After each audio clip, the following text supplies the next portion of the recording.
Hello, and a very warm welcome to everyone joining me today. It is an absolute pleasure to have you here. Before we dive into a topic that I find utterly fascinating, I want to take a genuine moment to thank you for your time and to send my very best wishes to you and your loved ones. I truly hope you are feeling happy, healthy, and full of positive energy today. Wherever you are in the world, your presence here is appreciated, and I'm so glad we can learn something new together. Let's get started on a journey that will change how you see yourself, literally. Have you ever looked down at your wrist or the inside of your elbow and noticed the veins running just beneath your skin? They often appear as these blue or bluish-green lines mapping out a hidden pathway under your surface. It's a sight so common that we rarely stop to question it. And from that simple observation, a very common idea was born. The idea that our blood, when it's inside our veins, is actually blue. It seems to make a kind of sense, right? We see red blood when we get a cut, so if the blood in our veins looks blue, it must be because it's missing oxygen.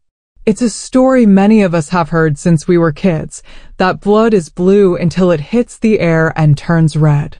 It's a compelling little factoid, but I'm here to tell you that it is one of the most widespread and persistent misconceptions about the human body. The truth is far more interesting and has to do with the strange and wonderful behavior of light, not the color of our blood. So, let's clear this up once and for all. Your blood is never, ever blue. It is always some shade of red. The reason your veins look blue is a fantastic trick of physics, a magic show performed by light and skin every second of every day. To truly understand this, we need to start with the blood itself. What gives blood its color? The answer lies in the incredible molecule that is responsible for carrying oxygen throughout your body, hemoglobin. Hemoglobin is a protein found inside your red blood cells, and it's packed with iron. This iron is the key to everything. When hemoglobin is bound to oxygen, forming what is called oxyhemoglobin, it has a bright, vibrant, cherry red color. This is the color of the oxygen-rich blood pumping away from your heart through your arteries, heading out to deliver its precious cargo to your toes, your fingers, your brain, every single part of you. After the oxygen is dropped off, the hemoglobin is now deoxygenated. It's still hemoglobin, and it still contains that same iron atom, but without the oxygen attached, the way light interacts with the molecule changes slightly. This deoxygenated hemoglobin has a darker, deeper burgundy or maroon red color. It's not blue. It's not even purple. It is a dark red. You can think of it like a bottle of soda. When you look at a cola in a bottle, it often looks very dark, almost black. But if you pour it out onto a white surface, you can see it's actually a deep, transparent brown. Deoxygenated blood is similar. In a large mass, it looks very dark, but its true color is a deep red. This darker red blood is what is traveling back to your heart and lungs through your veins. So, from the very source, the blood in your veins is a dark red color. The question then becomes, if the blood is dark red, why on earth do the veins look blue? This is where the magic of light comes in. We see the world around us because light from a source, like the sun or a lamp, travels down, hits objects, and then bounces back up into our eyes. The color we perceive an object to be is actually the color of light that it reflects.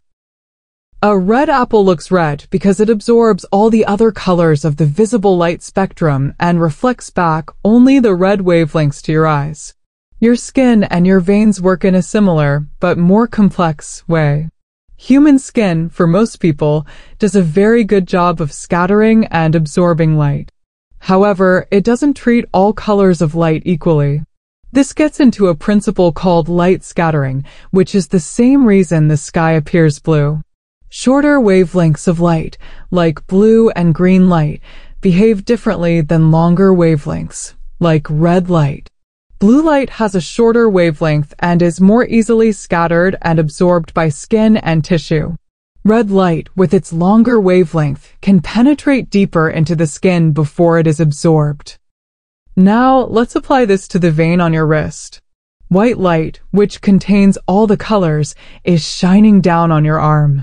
For that light to reach the vein buried underneath your skin, it has to first travel down through the layers of your skin.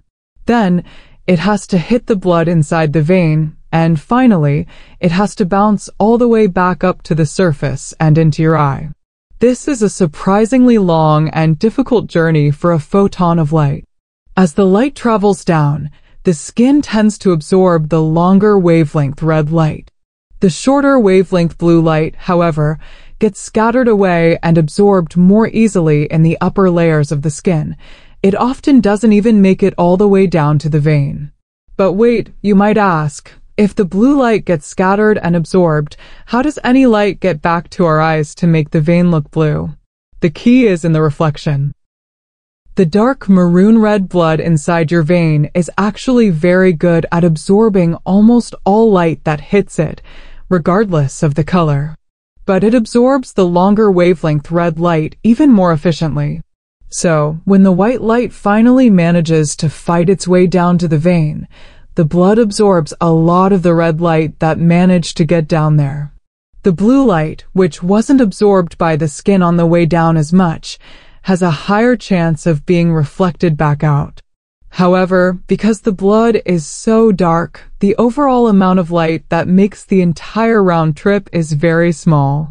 Our eyes and brain receive this faint signal, a lack of red light and a relative abundance of reflected blue light. Our brain interprets this information and concludes that the vein itself must be blue.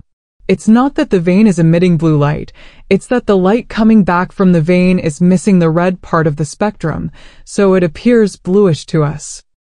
This effect is amplified by the depth of the vein.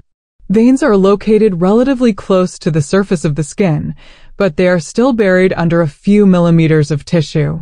This tissue acts like a filter. The deeper an object is under the skin, the more the longer wavelength red light is filtered out on its journey back to your eye, enhancing the bluish appearance. You can even do a little experiment to prove that the color is an illusion caused by the light interacting with your skin. Find a vein on your arm in normal light and notice its bluish color. Now, take a small flashlight and press it firmly against your skin right next to the vein, shining the light through your finger or your earlobe, which are thin enough to transilluminate. When you shine light through the tissue, you will see the classic red color of the blood.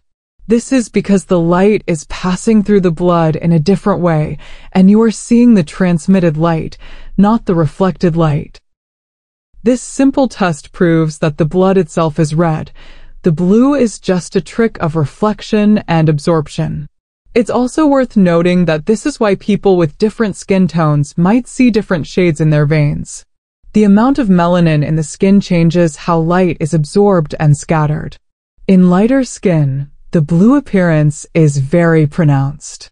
In darker skin, the veins might be less visible or appear more greenish or dark brown because the higher melanin content absorbs more of the blue light as well, changing the final signal that gets to our eyes. But regardless of skin tone, the blood inside remains the same shade of red. Furthermore, this entire phenomenon explains why you never see blue arteries. Arteries are buried much deeper within our bodies for protection. They are too far down for any light to reach them and make the round trip back to our eyes. The only time we see arterial blood is when it leaves the body, and then it is unmistakably bright red. So, the next time you glance at your wrist and see those blue lines, you can appreciate the incredible physics happening right under your nose. You are witnessing a personal light show, a demonstration of how light interacts with matter. Your blood is always a hero in red, constantly working to keep you alive, and your skin is a master illusionist, playing tricks with light and color. It's a beautiful reminder that sometimes the truth is hidden just beneath the surface, waiting for us to look a little closer and understand the science behind what we see. Thank you so much for joining me in unraveling this mystery today. I hope you learned something new and fascinating about the amazing vessel that is your body.